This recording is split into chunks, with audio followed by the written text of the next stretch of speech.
शिव महापुराण रहस्य भाग 4 पंचतत्व का महाविघटन और आत्मा की अंतिम छटपटाहट।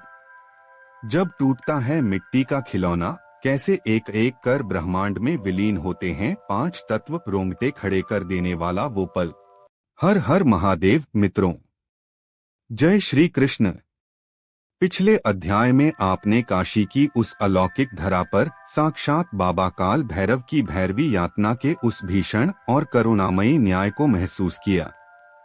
लेकिन आज का यह चौथा भाग शिव महापुराण के उस गुप्त और सबसे संवेदनशील पन्नों को खोलने जा रहा है, जिसे दुनिया का कोई भी इंसान चाहकर भी टाल नहीं सकता।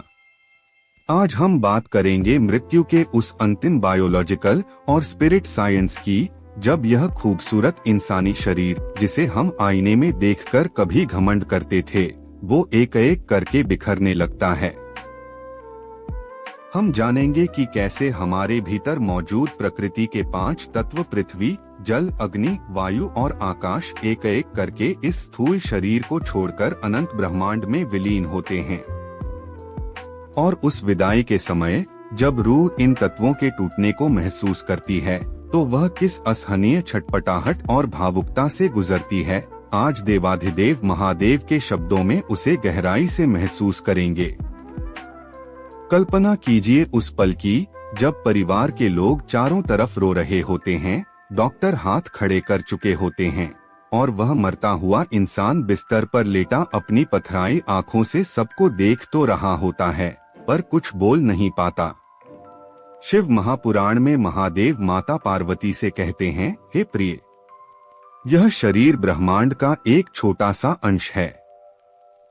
जब जीव की अंतिम यात्रा शुरू होती है, तो सबसे पहले उसके भीतर का पृथ्वी तत्व अर्थ एलिमेंट बिखरना शुरू होता है। यह वह पहला पल होता है जब इंसान के हाथ पैर पूरी तरह भारी और ठंडे होने लगते हैं। शरीर की हड्डियां और मांस जो पृथ्वी तत्व से बने थे, वे अपना नियंत्रण खो देते हैं। उस समय आत्मा को ऐसा महसूस होता है मानो उसके ऊपर किसी ने हजारों मन भारी पहाड़ रख दिया हो। वह अपने हाथ की एक उंगली तक हिलाना चाहती है, अपने रोते हुए बच्चों के आंसू पोंछने के लिए हाथ उठाना चाहती है, पर पृथ्वी तत्व के विदा होते ही यह शरीर पत्थर की तरह अचल हो जाता है। इसके तुरंत बाद शुरू होता है जल तत्व वाटर एलिमेंट का विघटन। हमारे शरीर में बहने वाला रक्त, लार और पानी सूखने लगता है। कंठ पूरी तरह सूख जाता है, मानो कोई तपते हुए रेगिस्तान में खड़ा हो। प्यास की एक ऐसी तड़प उठती है कि इंसान तड़प उठता है, लेकिन उसके होंठ सिल चुके होते हैं। जब परिवार के लोग उसके मुंह में गंगाजल की बूंदें डालते हैं, तो वह पानी भी उसके गले से नीचे नहीं उतर पाता। जल तत्व के जाते ही रूह को महसूस होता है कि वह भीतर से पूरी तरह सूख चुकी है। तीसरा चरण और भी कष्टदायी होता है, जब शरीर का अग्नि तत्व फायर एलिमेंट विदा लेता है। हमारे शरीर की जो गर्मी बॉडी टेम्परेचर थी, जो पाचन तंत्र की अग्नि थी, वह अचानक शांत होने लगती है। सबसे पहले इंसान के पैर ठंडे पड़ते हैं, फिर घुटने, फिर पेट और धीरे धीरे वह ठंडक छाती तक पहुंचने लगती है। जैसे जैसे शरीर बर्फ की तरह ठंडा होता है, तड़पती हुई आत्मा को ऐसा आभास होता है मानो उसे किसी ने बर्फीले समंदर में फेंक दिया हो, या फिर उसके अंगों को एक साथ काटा जा रहा हो। आंखों की रोशनी धुंधली होने लगती है। सामने बैठे प्रियजनों के चेहरे अब केवल धुंधले साए जैसे दिखने लगते हैं। और तब आता है वह सबसे भयानक पल, वायु तत्व एयर एलिमेंट का महाविघटन। जो सांसें जीवन भर हमारी सबसे वफादार साथी थीं, वे अब साथ छोड़ने लगती हैं। फेफड़े हवा के लिए छटपटाते हैं।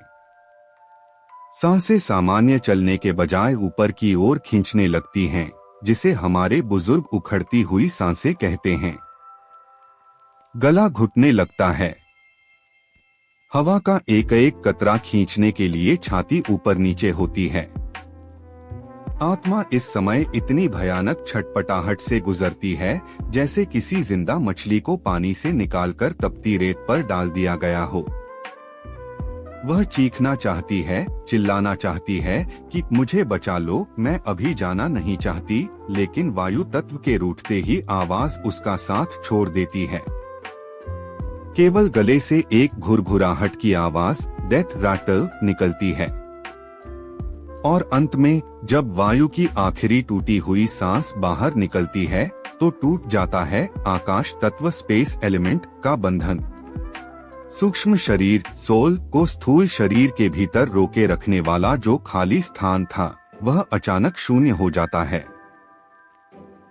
एक बहुत ही हल्के झटके के साथ वह अमर आत्मा इस पिंजरे को तोड़कर बाहर अंतरिक्ष में आ जाती है। बाहर आते ही उसे अचानक एक असीम शांति का अनुभव होता है। उसकी छटपटाहट खत्म हो जाती है। वह देखती है कि उसका वो शरीर जिसे वह मैं कहती थी वह नीचे निष्प्राण पड़ा है और उसके प्रियजन उस मिट्टी के ढेर से लिपटकर रो रहे हैं। आत्मा पुकारती है कि देखो, मैं तो यहाँ खड़ी हूँ, मुझे कोई दर्द नहीं है। पर आकाश तत्व के अलग होते ही भौतिक दुनिया से उसका संपर्क हमेशा के लिए टूट चुका होता है। मित्रों, शिव महापुराण का यह पंचतत्व विघटन का विज्ञान हमें डराने के लिए नहीं, बल्कि इस जीवन के सबसे बड़े अहंकार को तोड़ने के लिए है। हम जिस रूप, जिस दौलत और जिस शरीर पर इतना गुमान करते हैं, वो अंत में इन्हीं 5 तत्वों का एक कर्ज है जिसे प्रकृति एक दिन इस तरह तड़पाकर वापस ले लेगी। आपका वीआईपी कमरा, आपकी गाड़ियां, आपका बैंक बैलेंस, सब यहीं धरा रह जाएगा।